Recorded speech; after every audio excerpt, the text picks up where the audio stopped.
Hi friends, அனைவருக்கும் வணக்கம். Welcome to my channel. எல்லாரும் எப்படி இருக்கீங்க ஃப்ரெண்ட்ஸ்? நல்லா இருக்கீங்களா? இந்த வீடியோல ரொம்பவே சூப்பரான ஒரு டிஷ் பார்க்கலாம். நம்மளோட இந்த சேனல் நீங்க இப்போதான் ஃபர்ஸ்ட் டைம் பார்க்குறீங்கன்னா மறக்காம ப்ளீஸ் ஃப்ரெண்ட்ஸ் சப்ஸ்கிரைப் பண்ணிக்கோங்க. அதோட பக்கத்தில் இருக்க பெல் பட்டனையும் ப்ரெஸ் பண்ணிக்கோங்க. இதனால நம்மளோட எல்லா வீடியோஸையும் நீங்கள் மிஸ் பண்ணாமல் உடனே பார்க்கலாம். இப்போ வாங்க வீடியோக்குள்ளே போகலாம். பாகற்காய் எவ்வளோ வேணுமோ அந்தளவுக்கு எடுத்துக்கலாம். இதை நல்லா சுத்தமாக கழுவிட்டு இந்த மாதிரி சின்ன சின்ன பீஸாக கட் பண்ணிக்கலாம். ஒரு பாகற்காயை ஒரு 4-5 ரவுண்ட் வர மாதிரி நம்ம கட் பண்ணி எடுத்துக்கலாம். பெருசாக இருந்தால், சின்னதாக இருந்தால் 2ஆக கட் பண்ணிக்கலாம். அடுப்பு மேலே ஒரு பாத்திரத்தில் கொஞ்சமாக தண்ணி வச்சுக்கிட்டு இந்த மாதிரி சைஸில் கட் பண்ணியிருக்க பாகற்காய் எல்லாத்தையும் சேர்த்துடலாம். பாருங்கள், ரொம்ப கனமாக இல்லாமல் ஒரு மீடியம் சைஸில் கட் பண்ணியிருக்கோம். ஒரு கொட்டை புளி சேர்த்துக்கலாம். ஏன்னா கொஞ்சம் கசப்பு தன்மையை குறைக்கும். அதனால் கொஞ்சம் மஞ்சத்தூள், கொஞ்சம் உப்பு சேர்த்து இதை நல்லா வேக வச்சு எடுத்துக்கலாம். தட்டு போட்டு மூடிடலாம்.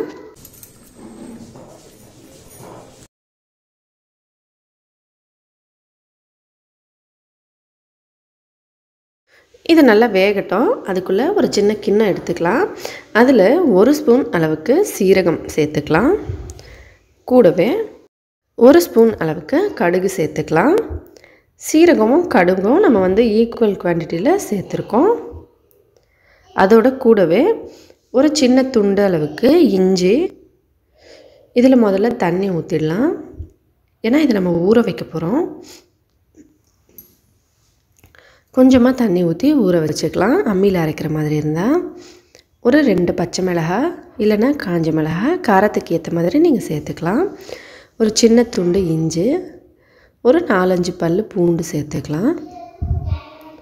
கூடவே ஒரு பாதி அளவுக்கு வெங்காயம் இதையும் சேர்த்துட்டு இந்த கடுகு சீரகம் மட்டும் நம்ம ஒரு 10 நிமிஷம் முன்னாடியே ஊற வச்சோம்னா நல்லாயிருக்கும். அதுக்கப்புறம் இதெல்லாம் போட்டு அரைக்கும் போது நம்ம அப்படியே அரைச்சி எடுத்துக்கலாம். நல்ல ஃபைன் பேஸ்ட்டாக நம்ம இதை அரைச்சி கொண்டு வந்துடலாம். தண்ணி கொஞ்சமாகவே சேர்த்து அரைச்சிக்கலாம். அதிகமாக சேர்க்க வேண்டாம். பாகற்காய் எல்லாத்தையும் நல்லா வெந்துருச்சு. இப்போ வெளியே எடுத்துடலாம். எல்லாத்தையும் வேக வச்ச உருளைக்கிழங்கு தோல் உரித்து இங்கே எடுத்து வச்சுருக்கேன். இதை நல்லா மேஷ் பண்ணிக்கலாம். இந்த மாதிரி நான் நல்லா சின்ன சின்னதாக கட் பண்ணி வேக வச்சு உடனே வெந்துடும்னால அது வேக வச்சு எடுத்துகிட்டு தான் அதுக்கப்புறம் பாகற்காயை போட்டிருக்கேன். இதை நல்லா இந்த மாதிரி மசிச்சுக்கணும். அதோட கூடவே கொஞ்சம் உப்பு சேர்த்து இந்த பேஸ்ட்டில் சேர்த்துக்கலாம். நான் இங்கே எந்த அளவுக்கு சொன்னனோ அதை விட டபுளாக அரைச்சிருக்கேன். ஏன்னா நான் இன்னொரு ரெசிபிக்கும் சேர்த்து செஞ்சதுனால அந்த மசாலாவை ஒரே தடவையாக அரைச்சி வச்சுருக்கேன். பாதி எடுத்தாச்சு, மீதி பாதியை இதோட சேர்த்தாச்சு. இதோட கூடவே ஒரு 3 ஸ்பூன் அளவுக்கு வெறுமனா கடாயில் வறுத்த கடலை மாவு பவுடர் அதை சேர்த்துக்கலாம். சாரி ஃப்ரெண்ட்ஸ், அந்த கிளிப்பு மிஸ் ஆகிடுச்சு வீடியோ எடுக்கும்போது. இப்போ பாகற்காயை நம்ம வேக வச்சதை வெளியே எடுத்து கொட்டையை மட்டும் எடுத்துட்டு அதுக்குள்ளே இந்த மாதிரி மசாலாவை வச்சுக்கலாம்.